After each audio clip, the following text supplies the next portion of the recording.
Apple Gift Card is a practical gift that unlocks a world of entertainment and fun. You can send it via email or give a physical card to your loved ones. Your friends and family can spend it on their favorite Apple services, including Apple subscriptions. Apple Gift Card can be used to buy all things Apple: products, accessories, apps, games, movies, TV shows, iCloud Plus, and more. Visit apple.com for details and to send Apple Gift Cards to your friends and family this holiday season. 'Tis the season to shine with H&M. Discover the holiday collection and find fashionable pieces for your wardrobe or for under the tree. Get inspired and dazzle with this year's glam. From tuxedo styles, bow detailed pieces, impressive prints, and more. From unforgettable looks to unforgettable gifts. With fashion finds to home decor, find it all at H&M. Treat your loved ones and yourself this season. Shop in-store or at hm.com. This is Optimal Living Daily, episode 2993, 6 Best Ways to Start Getting Your Finances on Track by Andrea Joy of SavingJoyfully.com. And I'm Justin Malik. Welcome back to our usual Sunday bonus episode where I share an episode from one of the other podcasts in the Optimal Living Daily network, usually overlapping with the kinds of stuff that we talk about here. Today's episode comes from Optimal Finance Daily. You can follow or subscribe to that show wherever you're hearing this if you enjoy what you're about to hear. So with that, let's get right to the post and commentary from Diana as we optimize your life. 6 Best Ways to Start Getting Your Finances on Track by Andrea Joy of SavingJoyfully.com. When you feel like every day is a struggle and your financial situation has never looked worse, remember you are not alone. There are so many people out there that can relate to your financial struggles. Many choose not to talk about their money problems out of fear or shame. Because of where I've been and because I want to help others struggling just as I am to pay down debt, I chose to be honest and speak out. My husband and I still struggle at times with our finances because it's easy to fall back into our old ways. In all honesty, though, I can definitely say that I have come a long way from where I was back in my college days. What caused the financial strain I have dealt with since college? I was alone in my financial struggles as a young, confused college student. I believe that I'm not the only one who is experiencing or has experienced the same financial struggle after college. I know that the debt issues and college money mistakes at the beginning of my own money story are far more common than anyone wants to admit. I can relate to not being able to afford food, not being able to afford my bills, and nights spent crying alone as I tried so hard to handle the mess I had created. So this is why I want to encourage others who are in that same place to keep believing in a brighter future and keep working hard towards your goals. If you have more bills than money to cover your bills, then you can understand the pain that I felt trying to cope. Credit cards became a way of life for me as I began to cope with not having the money to fund a life on my own. I want to make sure young people understand that this is not a good option and that credit card usage is dangerous and tricky.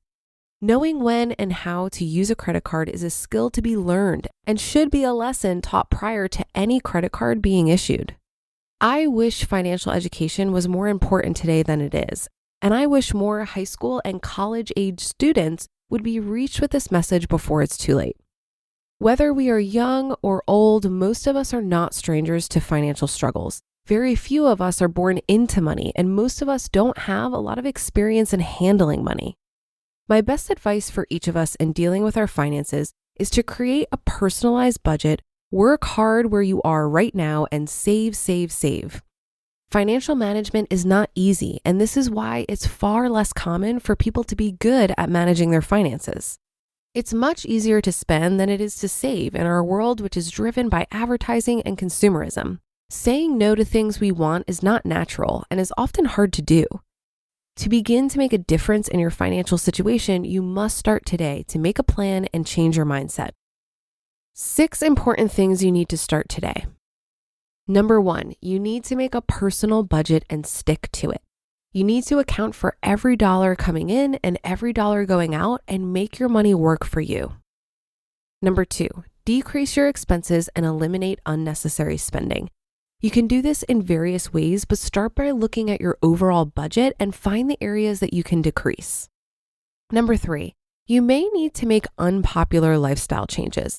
This may mean turning down dinner with a friend, canceling your cable, decreasing your phone data plan and not using it as much, declining invites to things that will cost you money you can't afford.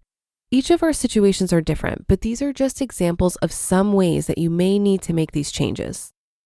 Number 4, do not expect an easy way out because getting out of debt is hard work. Plain and simple, it will be difficult at times, and sometimes you will fail, and sometimes you will argue with yourself and make excuses. Stand firm and keep working towards your goal.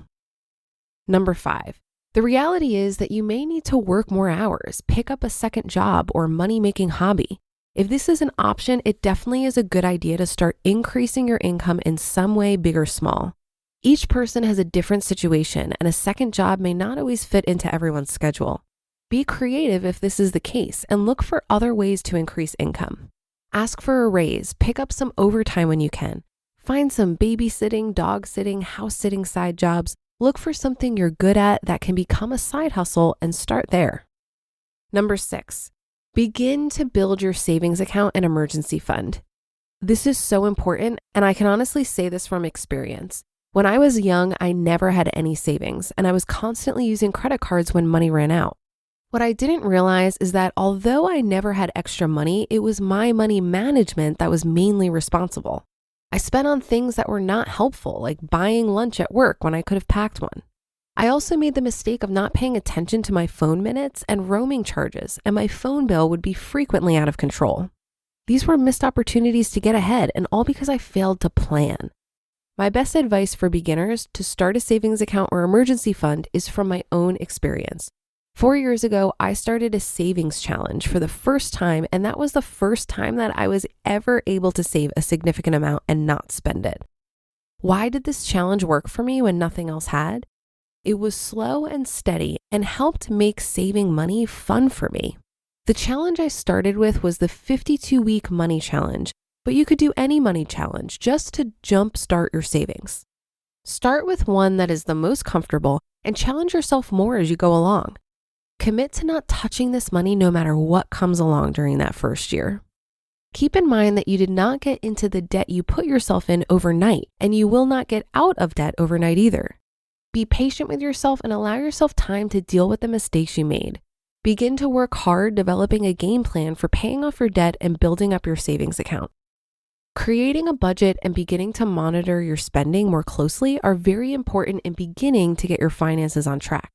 The tips I've given should help you to start out with the basics of beginning to get your financial situation under control. You just listened to the post titled 6 Best Ways to Start Getting Your Finances on Track by Andrea Joy of SavingJoyfully.com. I believe awareness is the first step to getting your finances on track. You have to have a really good understanding of where your money is going before you can build a budget that's going to be sustainable. Because there's so much shame associated with money, oftentimes we don't really want to face the music and take a look at what's really going on. That was certainly my experience. And honestly, I think articles like this one that talked about how hard it's going to be and the sacrifices I would need to make really turned me off.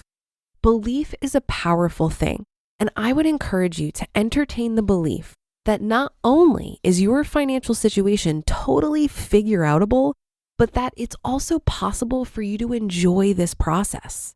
Essentially, what you're trying to do is change your mindset and habits when it comes to money, which may sound like a slog initially, but this is exciting stuff because once you've built those healthy habits, you can relax a bit. Your habits simply take over and require less effort on your part. I also believe it's important to shift your mindset about spending. It's easy to say, just cut unnecessary spending. But if you constantly deprive yourself of the things that you want to buy, the feeling of deprivation is likely going to result in you giving up on your financial goals. The key for me has been to work on changing my wants.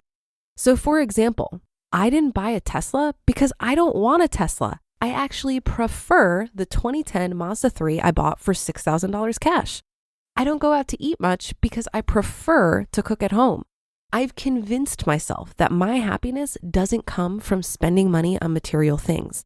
It comes from autonomy over my time, the ability to be creative, and relationships with other people. And I've shown myself that I can have all those things without spending a lot of money. And that will do it for today. Have a great day and start to your weekend. Thank you for listening, and I'll be back here tomorrow where your optimal life awaits.